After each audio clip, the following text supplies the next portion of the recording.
Wait, so what do I?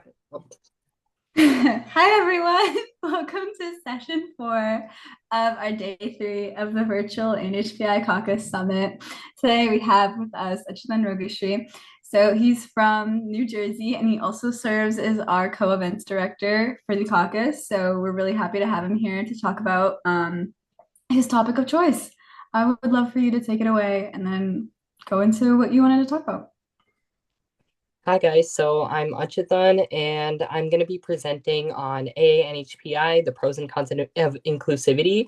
So basically the NHPI, part of AANHPI that's typically forgotten. So let me just share my screen.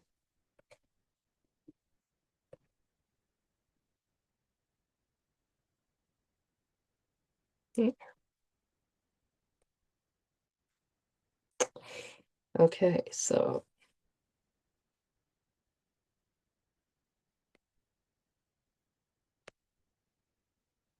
Okay, so basically my presentation is going to be about who actually benefits from the umbrella term ANHPI, who gets erased under it, and how we can actually move forward in a way that helps everybody in the ANHPI banner.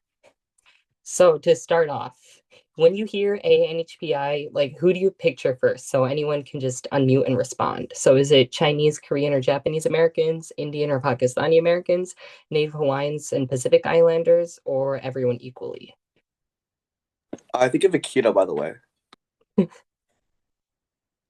What? So I'll take that as Indian or Pakistani Americans. Oh, I feel like being an HPI caucus chair, I've slightly begun to see everyone. So I feel like I'm a D. So we'll see. All right. But yeah, since we're all ANHPI and like we've gotten pretty used to like seeing all these different people, like we're definitely probably leaning towards all equally.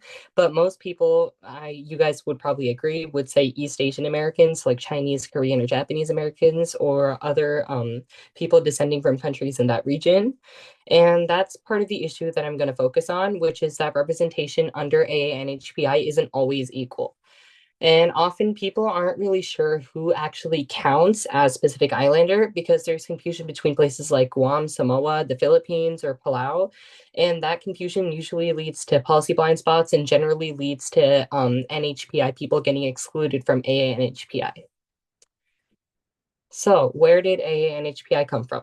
So, the term Asian American was coined in 1968 by Yuji Ichioka and Emma G, I'm not sure, not as an ethnic label, but as a political identity. And it unified people across a bunch of different ethnicity, like Chinese, Japanese, Korean, Filipino, and Southeast Asians, all under one banner for civil rights organizing. And Pacific Islanders were eventually grouped into like this Asian American group as Asian Pacific Islanders, especially in the late 1990s and early 2000s. But in 1997, the Office of Management and Budget separated Asian and Native Hawaiian or other Pacific Islander in federal data. But even though that change happened more than 20 years ago, we still keep using political organizers kept using the term AAPI and eventually AANHPI as a political umbrella to unite all these groups together.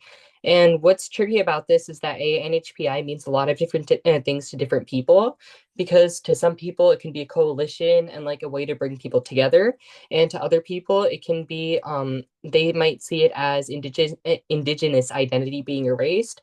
But unfortunately, to a lot of funders, it's just a box to check. And a lot of people don't really put much thought into ANHPI and the consequences of grouping all of these people together. So, another question. Which of the following US states and territories has the largest percentage of Native Hawaiians and Pacific Islanders? Is it Hawaii, Guam, the US Virgin Islands, or American Samoa?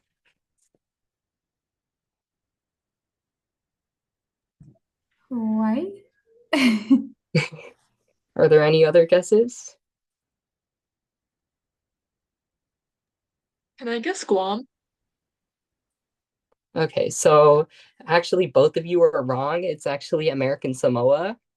Hawaii actually, I think, has only 20% Native Hawaiians. So yeah, but American Samoa has more than 90% Native Hawaiians and Pacific Islanders, and w of which 83.2% are Samoan and 5.5 are other Pacific Islanders. So yeah. So now we'll move on to some of the pros of having AANHPI under one umbrella. So the first good thing that comes from this is how we get more political power through unifying all of these different voices. Because when we band together, we can make a bunch of progress nationwide. Because for example, there were the Georgia runoffs in 2021, where there was a lot of Asian American turnout, and organizing by Indian, Vietnamese, Chinese, Filipino, and Pacific Islander groups helped flip the Senate. And groups like APIA Vote, NCAPA, and EPIC, which stands for Empowering Pacific Islander Communities, partnered under this shared umbrella they partnered and continue to partner under this shared AAPI umbrella so that they can fight for language access, voter protection, and making sure that everything is fair for everyone. And the second good thing that comes from the AANHPI banner is access to federal funding, because there's this thing called the AANAPISI, which stands for Asian American and Native American Pacific Islanders Serving Institutions. Basically, this is funding that helps schools serve underserved students from both Asian and Pacific communities. And this funding supports tutoring and including AANHPI curriculum and also mental health services. For example, at the University of Hawaii in Hilo, it's used for Hawaiian language revitalization and also a bunch of counseling efforts to make their mental health services better, which directly helps Native Hawaiian students as well as other Asian students in Hawaii.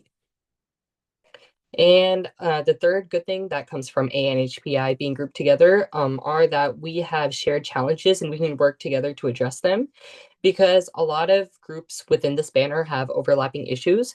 Because, for example, undocumented Southeast Asians and Micronesians because they can both fall through legal loopholes, and Tongan and Hmong Americans are both underrepresented in higher education, and Filipino nurses and Samoan caregivers face a lot of wage theft and visa complications. So these are just a few examples of all the challenges that AANHPI people face altogether. And like I mentioned, this can range from racism, xenophobia, or colonialism. And these aren't limited to just one or two ethnic groups. These cover the entire umbrella of AANHPI. And lastly, the other good thing that comes from this banner being grouped together is that we show solidarity with each other in times of crisis. So, for example, in 2021, after the Atlanta spa shootings, Pacific Islander organizers were among those who joined protests, even though the victims of the shootings were mostly East Asian. And similarly, this goes vice versa too, because in 2009, there was a tsunami in American Samoa, and several Asian American nonprofits raised funds and provided aid, even when there was little to no mainstream coverage of this on media. So the ANHPI banner allows Asian Americans to help Pacific Islanders and vice versa. So now moving on to the cons. So the first thing that might be pretty obvious is that with all this data combined together, it can hide a lot of inequality, because we might not see which groups within AANHPI are actually at risk. Because, for example, Samoan Americans are two to three times more likely to live below the poverty line than Japanese Americans. And another example is that Native Hawaiians in Hawaii have the highest high school dropout rate and the highest rate of homelessness in the state. And Marshallese Americans were dying from COVID-19 at 4 to 6 times the national average in some areas. But all of these people didn't have their needs addressed because they fell under the Asian American banners. And Asian Americans were typically much better off in these situations, which led to not that many people realizing the struggles of NHPI people. And the second con that comes from this is that there's a bunch of cultural differences within AANHPI, because Pacific Islanders aren't a subcategory of Asians. They're their own peoples with colonization, land dispossession. And one main thing that they had that was different from Asian Americans is that most of them didn't choose to come to the United States as immigrants. Most of their lands were either seized by the U.S. or their entire land was replaced with settler colonialism, where people come over and displace them, making them the minority in their own lands. So a famous example of this is the situation of Native Hawaiians today, because the Hawaiian Islands were overthrown by U.S. forces in 1893, and they were annexed illegally in 1898, and they're still fighting for their sovereignty today. And unfortunately, like I mentioned earlier, Native Hawaiians only make up around 20% of the entire state's population. So they've essentially become only the third largest ethnic group, and they've been displaced by a bunch of they've been displaced in their own homeland by other immigrants and settler colonialism. Another example is Micronesians. And in Micronesia, the U.S. detonated 67 nuclear bombs on their land, and a lot of them fled to the U.S. under legal agreements. But they continue to struggle without access to Medicaid and without a clear path to citizenship. So these are just two examples of how NHPI people don't share a lot of Asian American experiences. They're their own people, and like I mentioned before, unlike most Asian Americans, they didn't choose to immigrate. They were forcefully annexed into the United States and were forced to face discrimination and other problems from the United States government. And the third con that comes from grouping AA and HPI together are policy gaps and mismatched priorities, because each of the groups obviously has their own priorities to focus on. As like I mentioned before, they have different problems and a lot of different cultural differences. And so lumping these groups together usually leads to policies that only fit the most privileged subgroups. Because, for example, if there were to be a language access policy to affect AA and HPI communities, it would most likely help Mandarin and Hindi speakers, and might not help Marshallese or Chamorro speakers at all.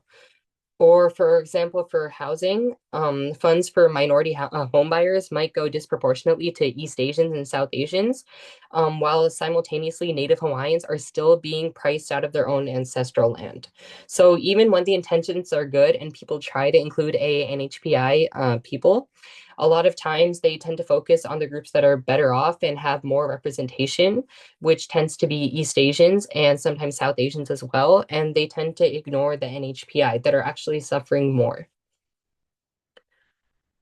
So this a specific example that we can look at is what happened in Mauna Kea. Mauna Kea is a mountain on the island of Hawaii in the state of Hawaii. And Mauna Kea is really sacred to Native Hawaiians, but it's also the proposed site for the 30-meter telescope, which is a massive project that people have been considering for a while now. And Native Hawaiian elders blocked the access road to protect their mountain, and a lot of them ended up being arrested.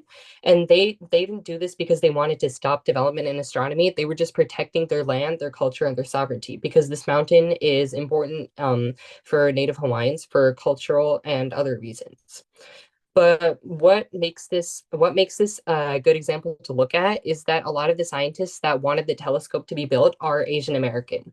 So even though Native Hawaiians and Asian Americans are grouped under the same label of AANHPI, both these groups in this situation and other situations have conflicting interests, because in this specific example, Asian Americans wanted to pursue but Native Hawaiians wanted to defend their land. So this is where the AANHPI label has a limit, because it can't accommodate both groups at the same time, because they're on completely opposite sides of each other. They have to choose one or the other, and this can be a bit hard to address when they're both grouped under the same title.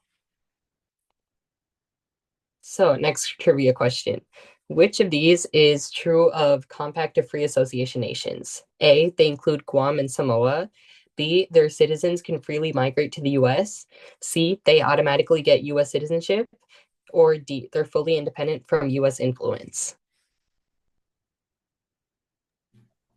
Probably only A. Are there any other guesses? I think A too. Okay, so the answer is actually B because first of all, the COFA nations include Micronesia, Palau, and the Marshall Islands. Guam's part of the US, so it doesn't count as a nation and isn't part of this.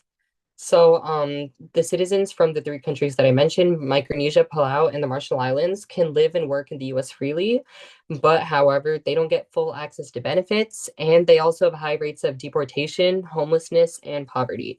And like I mentioned earlier, a lot of this gets masked under the same AANHPI banner because a lot of Asian Americans tend to be doing tend to be much better off when it comes to deportation, homelessness, and poverty. So a lot of people don't notice the Pacific Islanders that are being impacted here. And lastly, what can we do to address this? Because we don't need to completely get rid of the AANHPI label, but we need to find a way to make it better. And this has to be something that includes everyone intentionally and clearly includes Native Hawaiians and Pacific Islanders without letting them get hidden under the Asian American banner. So one such way that we can do this is to disaggregate data, which basically means that we should separate Pacific Islander and Native Hawaiians from Asian Americans, or we could completely separate data based on ethnicity. So we could do this by demanding this from federal and state agencies.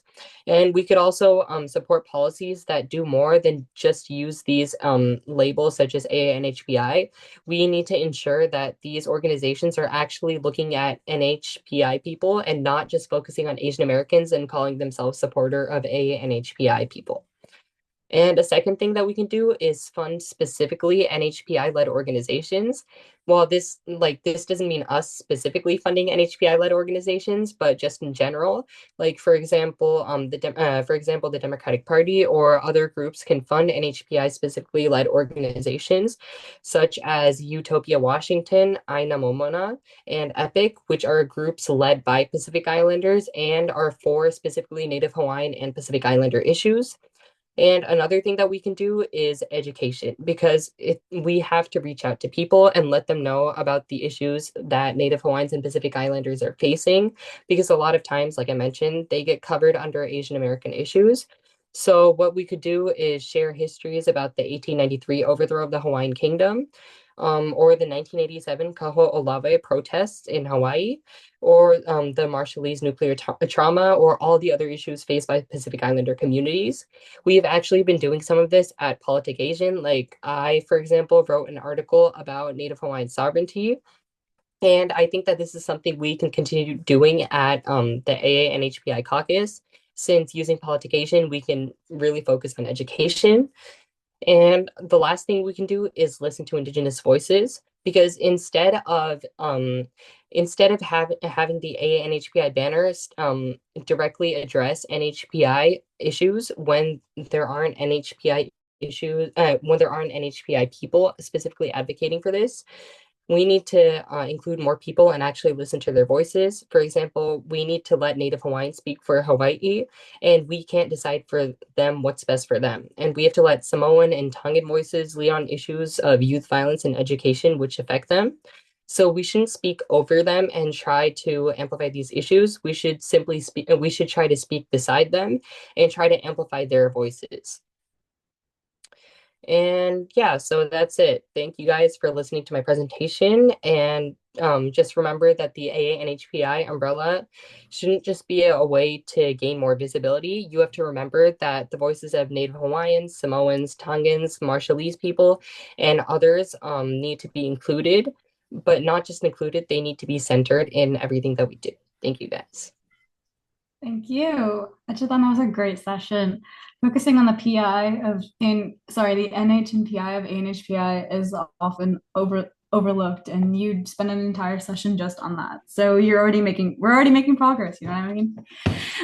Thank you guys so much for joining us for session 4, and we can't wait for you to join us for our special session happening very soon. Thank you so much, Achitan. It was a pleasure.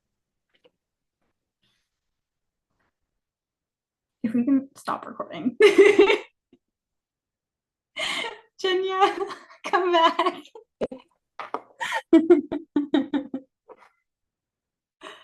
Oh my gosh. Well, whenever she does come back, I'll text her to ask her to shut it I off. speak way too fast. Yeah, we still have 30 more minutes. No, you're good. You're so good. Do not worry. Let me text Jenya and ask her. Loki, I don't know how the next API caucus chair is gonna top me, bro. I ate so hard this year. I'm joking, bro. They can totally do better than I did. Yeah.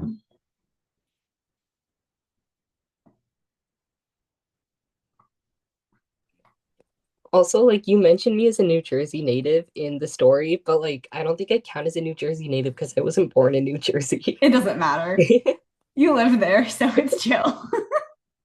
I call myself a Georgia native, even though Zayed would argue you're from New York. Guys, I'm not from New York. You were born in New York?